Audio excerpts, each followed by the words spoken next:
రామరాజు ఇంట్లో ఉన్న వాళ్ళందరూ భోజనాలు చేస్తూ ఉంటారు. ఇంతలో అక్కడ ఉన్న రామరాజు ధీరజ్ వైపు చూసి, "నీకు తిండెలా సహిస్తుందిరా" అని చెప్పేసైతే అంటూ ఉంటాడు.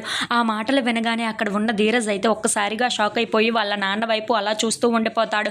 "అవునురా, ప్రతిసారి నేను అనుకున్న నా నమ్మకాన్ని నువ్వు వమ్ము చేసేస్తున్నావు కదరా! నేను పెట్టిన తిండిని నీకు ఎలా తినాలనిపిస్తుందో నాకు అర్థం కావటం లేదు" అని చెప్పేసైతే ధీరజ్‌ని తిడుతూ ఉంటాడు. ఆ మాటలు విని భరించలేక ప్రేమ అక్కడి నుండి లెగిచి వెళ్ళిపోతూ ఉంటుంది. అది చూడగానే ఇంట్లో ఉన్న వాళ్ళందరూ అయితే ఒక్కసారిగా షాక్ అయిపోతూ ఉంటారు. ఇంతలో రామరాజు ధీరజ్ దగ్గరికి వచ్చి, "అవునురా, నేను సంపాదిస్తున్న తిండిని నీకు ఎలా తినాలనిపిస్తుందో నాకు అర్థం కావటం లేదు" అని చెప్పేసి అయితే అంటూ ఉంటాడు. ఆ మాటలు వినగానే అక్కడ ఉన్న ధీరజ్ మాత్రం ఏమీ మాట్లాడకుండా మౌనంగా బాధపడుతూ ఉంటాడు. ఇంతలో అక్కడ ఉన్న ప్రేమ మాత్రం, "ఇదంతా జరుగుతుంది నా వల్లనే కదా" అని చెప్పేసి అయితే ప్రేమ కూడా చాలా బాధపడుతూ ఉంటుంది. ఇంతలో అక్కడ ఉన్న రామరాజు మాత్రం, "నేను ఒకటి డిసైడ్ అయిపోయానురా, ఇక నుండి మీకు నాకు సంబంధం లేదు. మీకు ఏది తినాలన్నా, మీ సౌకర్యాలు ఏది కావాలన్నా సరే మీకు మీరే సంపాదించుకోండి.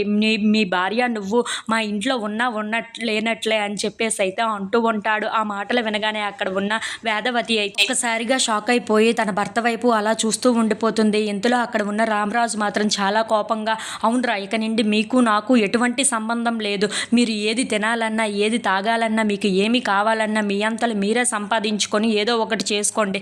కానీ మీరంటే నాకు ఎవరో తెలియదు అన్నట్లనే ఈ ఇంట్లో ఉంటాను" అని చెప్పేసి అయితే అంటూ ఉంటాడు. ఆ మాటలు వినగానే అక్కడ ఉన్న వేదవతి అయితే, "ఏంటండి మీరేం మాట్లాడుతున్నారు" అని చెప్పేసి అయితే అంటూ ఉంటుంది. ఇంతలో అక్కడ ఉన్న రామరాజు మాత్రం, "ఎవరు ఎన్ని చెప్పినా సరే వీడు ఎవడో నాకు తెలియదు. ఇక నుండి వీడు ఎవరికి పుట్టాడో కూడా నాకు తెలియదు. వీడికి నాకు ఎటువంటి సంబంధం లేదు" అని చెప్పేసి అయితే అంటూ అక్కడి నుండి వెళ్ళిపోతూ ఉంటాడు. ఆ మాటలు వినగానే అక్కడ ఉన్న ధీరజ్ అయితే చాలా బాధపడుతూ వాళ్ళ నాన్న వైపు చూస్తూ ఉండిపోతాడు. ఇంతలో అక్కడ ఉన్న ప్రేమ ధీరజ్‌ని చూసి, "ఏంటి ఇదంతా జరుగుతుంది నా వల్లనే కదా! ధీరజ్ ఎంత బాధపడడానికి నేనే కదా కారణం" అని చెప్పేసి అయితే అనుకుంటూ ఉంటుంది. If you like this video, please subscribe our channel.